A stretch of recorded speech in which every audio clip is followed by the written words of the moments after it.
Janine here from the Book Publishing Academy. Today I am so excited because we have a special guest, Shonda Clark, who is here with us to talk a little bit about her chapter in the Voices That Inspire anthology book. I'm super excited to dive in a little deeper with her, get to know her a little better. So thank you so much, Shonda, for joining us. Thank you, Janine. It is my pleasure. I'm excited because this is a long time coming. It's a It's long time coming. very long, very, very long. You know it. Well, you know half of it. It was even longer than that, but it's very long. Yeah, so let's just dive right in. Who is Shonda? Let our viewers and listeners know who is Miss Shonda. Well, I don't even have enough time for that. But to scratch the surface, I am a mother. I have three beautiful children. I grew up writing. I'm a sister. I'm an auntie. I love children. I was a daycare teacher. So I wear many hats, but my love for writing has been one that not a lot of people saw. But my background is just I love children.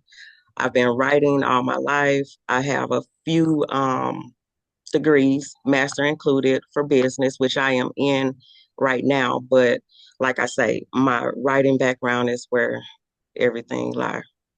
I love it. And so anthologies, basically, for anyone that's listening, it's multiple authors that come together and they each have a chapter inside of one book. So how did you know that it was the right time for you to share your story and it was the right time for you to speak out? Because of the book itself, what it was about. As soon as I saw that, I was like, okay, it kind of moved me. It was the right time because, as you know, I was already sitting on some writing, some pages, some chapters, some books of my own. So it all ties into that. And it was just something that has just been with me all my life. Like I say, I love children. So any type of trauma, any type of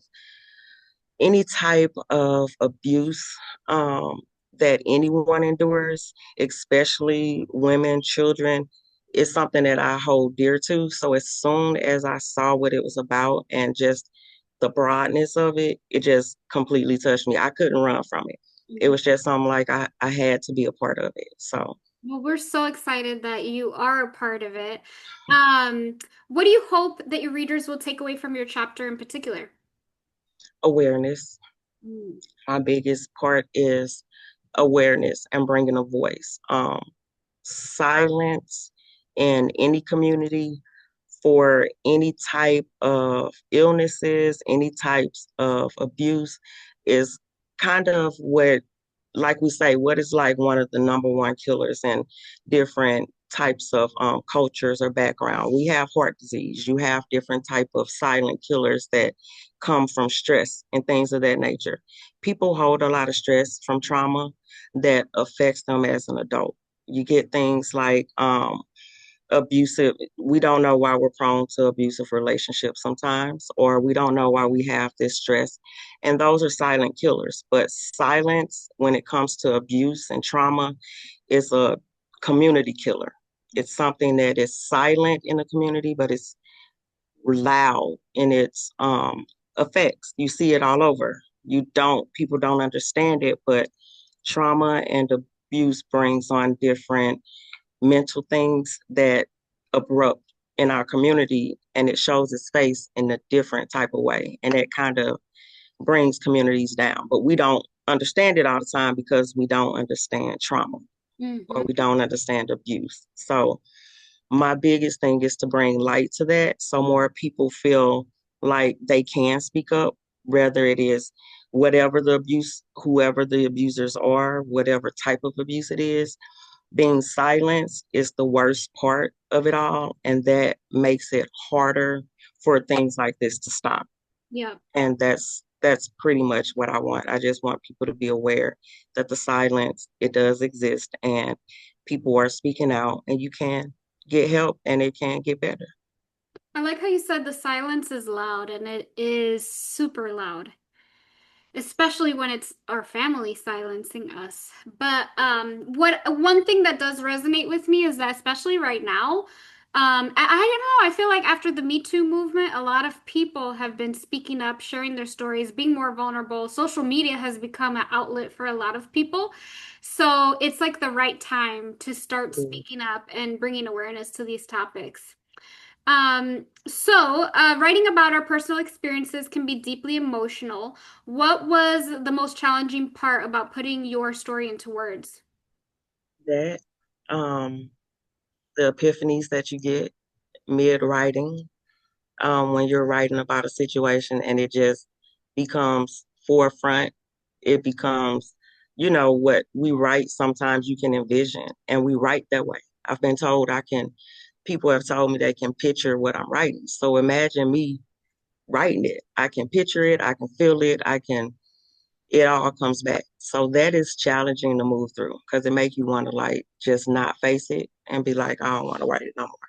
I'm done. I don't even want to open that book, but I got to open that book to get the point across. I have to open that book so I can put it on paper. I have to open that book so that I can tell my story. But at the same time, you're going through it. It it's and I know for personal experience, you can write it down and you read it and you're like, oh shoot, you know, that did happen like that. Or they did say that, or sometimes when we hear ourselves say things, a light bulb go off. So it's the same when you're writing. Light bulbs go off, emotions go off. It's a lot. You know what's crazy is that every single author from this anthology that I have asked this question have all answered the same of, oh shoot, that really did happen. Where you either write it or you read back to what you wrote and you're like, Yes. that happened for real? They really did say that. They really did do that. I did experience that because we like blocked the trauma out. Hmm. It's very crazy that all of us have had the same experience with that. Yeah. Um, was there a specific moment during the writing process when you felt a breakthrough in your own healing or perspective? Oh, all the time. Um, Getting through it. The fact that I actually said I'm gonna write it and I'm gonna give it to somebody Hmm. else to read it. That right there is a breakthrough because, like I say, silence. You've been silent for so long. When you finally release it and someone else, it becomes real. It becomes I did it type. I felt like if I can break that, if I can get through that, then I can do anything. And I made the biggest step. That was the biggest epiphany. That was the biggest breakthrough in my healing because now I'm not as afraid. I don't feel as silenced. Hmm. So, and that's huge for someone that's felt like they haven't had a voice for a long time or they were silenced. To finally get it out and finally not be anymore is a huge weight off your shoulder. Huge. Hmm. It starts the healing process. And so, being a part of a group of authors with similar passions or experiences, how did that impact your journey as a writer, being a part of the group? Hugely because now it's not so, I don't want to say taboo, but it's not so isolated. I You feel more human. It feels like, okay, I thought I was the only one that had these type of struggles when I'm trying to write, or I hear other people's stories and I see that they also have writer's block or different things like grief become a problem in their, writing process. I learned different writing process. I understand a little bit more being in a group. It didn't feel so alienated. It didn't feel like, you got that problem and only you got that problem and you can't solve it. Everyone else has been giving me more and more tools to solve the problems that I need to move forward. So it just all makes sense. And I just want to help and be a tool myself. So it helps motivate me. I love it. It definitely does make a difference when you're a part of a group and then you also see, like, I'm not alone in this. They went through something similar that I did too. Um, so if readers could remember one thing from your chapter, what would that be? I could remember one thing from my chapter. It would be it's strength, strength. It's hard. My chapter is hard because even when we're in those situations, you feel so defeated. You don't you don't have you don't feel like you have the strength to make that not happen. So to be able to get through it, show the steps of going through it and how I was able to come out of it at the age, at the steps, that's a lot of strength. And if I was able to muster that up, it's just, I feel like people will be able to say, okay, if she did it then I know, you know what I'm saying, I can do it. And it'll make you look deeper. It made me feel stronger. So, One thing that's coming up for me too is the strength to stand up for the little girl inside of you, especially your chapter when I read it. And I think you're still going through that process with mhm, the book and with the future books, but like yeah, you finally have a voice for that little girl. yeah. And that takes a lot of strength because nobody else is going to stand up for us. It has to be us, you know? But that's where the self-love comes from. And it starts to just expand after that. So how has this project influenced your confidence, your storytelling, your voice, and even your purpose moving forward?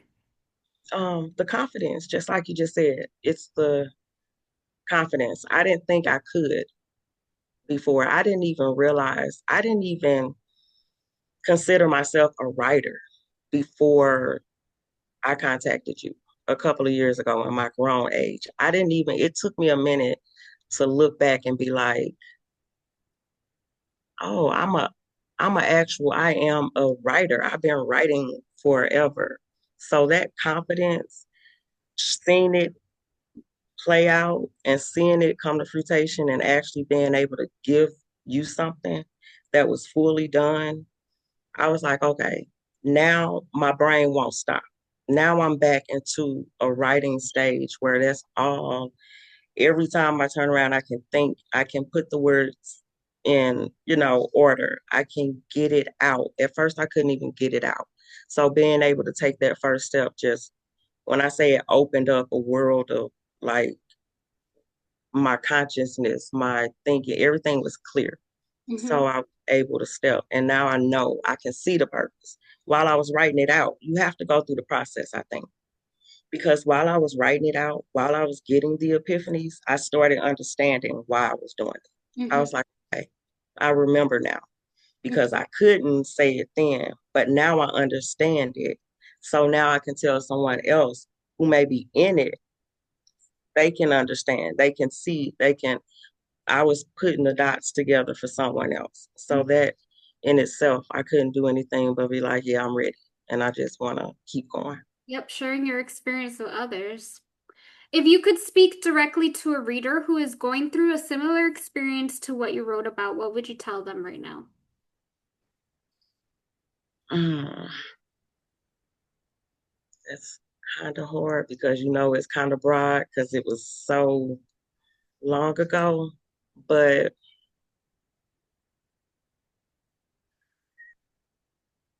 it's always another day. You cannot, I've been in situations where it was dark. I had to make it through that night, and you think you can't or you won't, but the sun come up and you're like, oh, it's another day. That other day is that other opportunity. It's going to be another day. It's the alternative. They can't, they didn't kill us. Hmm. So it's going to be another day. You're going to be able to just look back. Get, you're going to be better. It's going to be better. It's gonna get better. I always say, hold on just one more day.